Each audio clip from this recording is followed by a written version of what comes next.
Hello বন্ধুরা, কেমন আছো তোমরা সবাই? আশা করি সবাই ভালো আছো। আমার এই পরিবারে গুরুজনদের আমার প্রণাম আর ছোটদের প্রতি আমার ভালোবাসা। হরে কৃষ্ণা। আচ্ছা, আজ তো মঙ্গলবার। আজকে নবরাত্রির ষষ্ঠী, মানে আজকে ষষ্ঠী নবরাত্রির 6th ডে। তো সবার ঘরে এখন এখানে নবরাত্রির পুজো হচ্ছে। নবমীর দিন রামনবমী, অষ্টমীর দিন এখানে সবাই কাঞ্জিকা খাওয়ায়, মানে 9টা কন্যাকে বসিয়ে খুব সুন্দর হয়।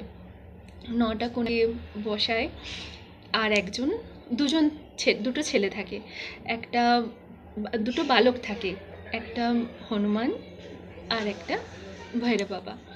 9টা কন্যাকে নিয়ে বসে পা ধুইয়ে দেওয়া, তাদেরকে আলতা পরানো, ছোট ছোট সাজের জিনিস তাদেরকে দেওয়া, মানে ঠিক যেমন কন্যাকে পুজো করা হয় তাদেরকে। আর মায়ের প্রসাদে ওই দিন লুচি, সুজি, একটা ছোলার তরকারি, মানে কাঁচা ছোলাটাকে ভিজিয়ে তারপর ওটাকে শুকনো শুকনো করে তরকারি, আরও যে যেরকম পারে সে সেরকম করে, কিন্তু এই 3টে থাকে, সুজি, লুচি আর ছোলার তরকারি, এটা থাকেই থাকে। ভালোভাবে 9টা কন্যাকে একভাবে বসিয়ে দিয়ে পুজো করা হয়। অষ্টমীর দিন কেউ অষ্টমীর দিন করে, কেউ নবমীর দিন করে। আর এবারে নবমী তো রামনবমী। এখানে মন্দির আছে, মন্দিরে রামনবমী প্রসাদ খাওয়ানো হয়। যদি যাই আমি তোমাদেরকে দেখাবো। ভালো লাগে না এসব উৎসব মনে হয়। আর সত্যি আমাদের জীবনে আমরা নিজেদের খুশিতে এতই ব্যস্ত থাকি না, অনেক সময় আমরা এই ছোটো ছোটো জিনিস, মানে এই যে খুশি খুঁজতে হয়, জানো তো খুশিটা কোথায় খুঁজতে হয়? মানে এই আমাদের ভক্তি বা আরাধনার পথেই খুশি পাওয়া যায়। আর সত্যি বলবো, এই খুশিতে কিন্তু পরম শান্তি পাওয়া যায়।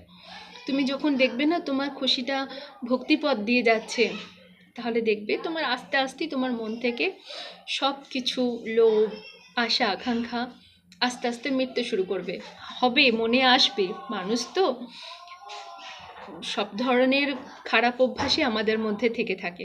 আমি একবারই বলবো না কোনো মানুষ একদম শুদ্ধ হয়, মানে সব কিছু কোনো খারাপ চিন্তা তার মধ্যে থাকবে না। কিন্তু তুমি যদি ভক্তির পথ দিয়ে নিজের খুশি খোঁজো, তাহলে দেখবে তোমার এই সাংসারিক জগতে, মানে নিজের লোভ আকাঙ্ক্ষাগুলোকে লোভ লালসাগুলোকে একটু কম করবে, আস্তে আস্তে মিটে যাবে। চলো বন্ধুরা, আবার অন্য কোনো ভিডিওতে দেখা হবে। হরে কৃষ্ণা, রাধে রাধে।